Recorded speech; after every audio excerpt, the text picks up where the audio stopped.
रामकृष्ण हरी. आज आपण वारकरी संप्रदायाचे महान संत जगद्गुरू संत तुकाराम महाराज यांच्या जीवनातील एक अतिशय हृदयस्पर्शी आणि डोळ्यात पाणी आणणारा प्रसंग पाहणार आहोत. संत तुकाराम महाराज म्हणजे भक्ती, प्रेम, सहनशीलता आणि शांतीचे दुसरे नाव होते. त्यांचे पूर्ण आयुष्य विठ्ठलाच्या भक्तीत बुडालेले होते. ते देहू गावामध्ये राहायचे. देहू गावातील इंद्रायणी नदीच्या काठावर जेव्हा ते कीर्तन करायचे तेव्हा लहान मुलांपासून ते वृद्धांपर्यंत सर्व लोक आपले घरचे काम सोडून त्यांचे कीर्तन ऐकण्यासाठी धावत यायचे. महाराजांच्या मुखातून निघणारे अभंग लोकांच्या मनाला थेट भिडायचे. संपूर्ण महाराष्ट्रात त्यांचे नाव पसरू लागले होते आणि लोक त्यांच्यावर जीवापाड प्रेम करू लागले होते. पण जेव्हा समाजात एखादी चांगली व्यक्ती खूप प्रसिद्ध होते तेव्हा काही लोक असेही असतात जे त्यांच्या चांगुलपणावर जळू लागतात. असाच एक माणूस देहू गावात राहत होता, ज्याचे नाव होते मुंबाजी गोसावी. मुंबाजी गोसावी हा स्वतःला खूप मोठा साधू, ज्ञानी आणि विद्वान समजायचा. देहू गावात त्याचा एक मोठा आश्रम होता आणि तिथे तो लोकांना उपदेश करायचा. तुकाराम महाराज प्रसिद्ध होण्यापूर्वी लोक मुंबाजीकडे यायचे, त्याचा आदर करायचे. पण जेव्हापासून तुकाराम महाराजांची भक्ती आणि त्यांची सोपी कीर्तने लोकांपर्यंत पोहोचली तेव्हापासून लोकांनी मुंबाजीच्या आश्रमात जाणे बंद केले. सर्व लोक मुंबाजीला सोडून तुकाराम महाराजांच्या मागे जाऊ लागले. ही गोष्ट मुंबाजीला अजिबात सहन होत नव्हती. त्याच्या मनात तुकाराम महाराजांबद्दल खूप जास्त राग, मत्सर आणि द्वेष निर्माण झाला होता. तो रात्रदिवस विचार करायचा की हा एक साधा माणूस जो शेती करतो तो माझ्यापेक्षा मोठा कसा होऊ शकतो. मुंबाजीचा अहंकार खूप दुखावला गेला होता. तो सतत तुकाराम महाराजांना कसा त्रास देता येईल, त्यांचा अपमान कसा करता येईल आणि त्यांना लोकांसमोर कमी कसे दाखवता येईल याचीच संधी शोधत राहायचा. पण तुकाराम महाराज मात्र मुंबाजीचा नेहमी मनापासून आदर करायचे. एकदा काय झाले, देहू गावात खूप कडक थंडीचे दिवस होते.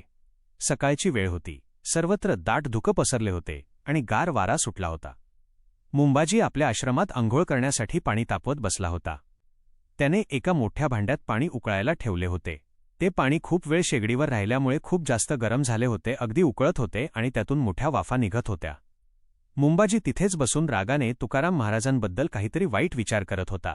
त्याचवेळी संत तुकाराम महाराज नेहमीप्रमाणे अतिशय शांतपणे डोक्यात विठ्ठलाचे नामस्मरण करत त्या आश्रमाच्या जवळून जात होते. त्यांच्या हातात चिपळ्या होत्या आणि ते मनापासून विठ्ठल नामाचा जप करत होते. त्यांना पाहताच मुंबाजीच्या मनातल्या रागाचा भडका उडाला. त्याच्या डोक्यात संताप चढला आणि त्याने महाराजांना त्रास देण्याचे ठरवले. मुंबाजीने काहीही विचार न करता थेट अडवला आणि मोठ्या आवाजात ओरडत त्यांना शिव्या द्यायला सुरुवात केली. तो महाराजांना खूप वाईट शब्द बोलत होता, त्यांच्या भक्तीची थट्टा उडवत होता. पण तुकाराम महाराज मात्र नेहमीप्रमाणे शांत उभे राहिले. त्यांच्या चेहऱ्यावर मुंबाजीबद्दल कोणताही राग नव्हता की चिडचिड नव्हती. ते फक्त शांतपणे हात जोडून मुंबाजीकडे पाहत राहिले. महाराजांचा हा शांत स्वभाव पाहून मुंबाजी अजूनच चिडला. जेव्हा आपण कोणावर रागवतो आणि समोरचा माणूस शांत राहतो तेव्हा आपला राग दुप्पट होतो. तसेच मुंबाजीचे झाले. क्रोधाच्या भरात माणसाचे स्वतःच्या बुद्धीवर नियंत्रण राहत नाही, तो पशुसारखा वागू लागतो. मुंबाजीने मागचा पुढचा कोणताही विचार केला नाही. त्याने शेगडीवर ठेवलेले ते उकळते, अतिशय गरम पाण्याचे भांडे हाताने उचलले.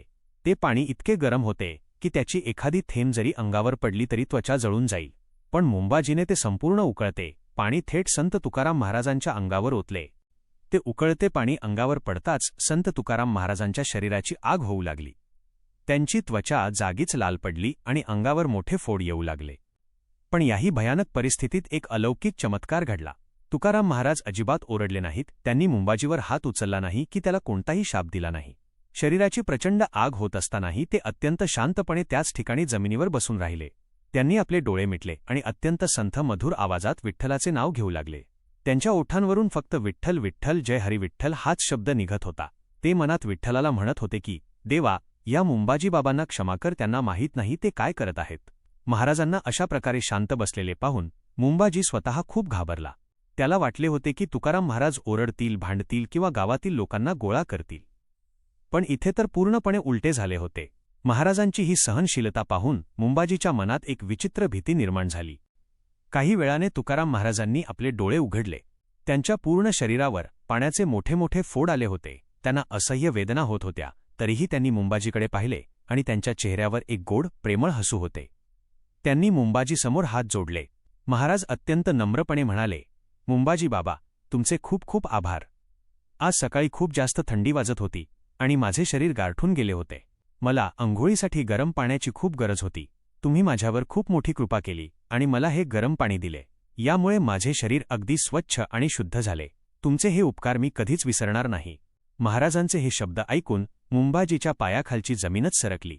ज्या माणसाला आपण दुखावण्यासाठी, मारण्यासाठी उकळते पाणी टाकले, तो माणूस आपल्याला शिव्या देण्याऐवजी, आपल्यावर रागावण्याऐवजी आपले आभार मानत आहे. मुंबाजीला धक्काच बसला. मुंबाजीला एका क्षणात आपल्या चुकीची जाणीव झाली. त्याचा सर्व अहंकार, त्याचा मोठेपणा एका क्षणात गळून पडला. त्याला समजले की समोर उभी असलेली व्यक्ती कोणी सामान्य माणूस नाही, तर साक्षात देवाचे रूप आहे. मुंबाजी अत्यंत दुःखी झाला. त्याचे मन पश्चात्तापाने भरून आले.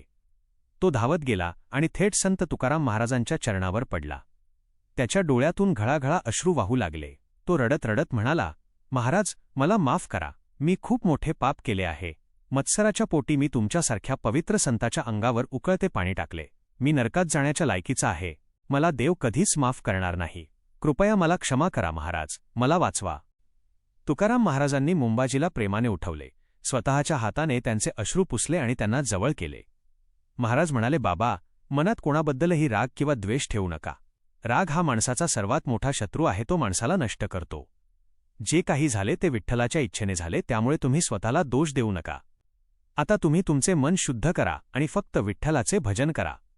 महाराजांच्या या मोठ्या मनामुळे आणि त्यांच्या स्पर्शाने मुंबाजीचे जीवन पूर्णपणे बदलून गेले. त्याचा राग आणि मत्सर कायमचा नष्ट झाला आणि तो तुकाराम महाराजांचा सर्वात मोठा भक्त बनला. मित्रांनो, संत तुकाराम महाराजांची ही सत्यकथा आपल्याला शिकवते की समोरची व्यक्ती आपल्यासोबत कितीही वाईट वागली, तिने आपल्याला कितीही त्रास दिला, तरी आपण आपले चांगलेपण, आपली शांती कधीही सोडायची नसते. क्षमा करणे हाच जगातील सर्वात मोठा धर्म आहे. दुष्ट माणसाला रागाने किंवा मारामारीने नाही, तर प्रेमाने, क्षमेने आणि शांतीने बदलता येते. हेच तुकाराम महाराजांनी आपल्या कृतीतून दाखवून दिले. संतांचे हृदय हे नवनीतासारखे, म्हणजेच लोण्यासारखे मऊ असते. ते दुसऱ्यांचे दुःख पाहून वितळते. म्हणूनच आजही शेकडो वर्षे झाली तरी संपूर्ण जग संत तुकाराम महाराजांच्या चरणी नतमस्तक होते आणि त्यांचे अभंग आवडीने गाते. जगद्गुरू संत तुकाराम महाराज की जय. रामकृष्ण हरी.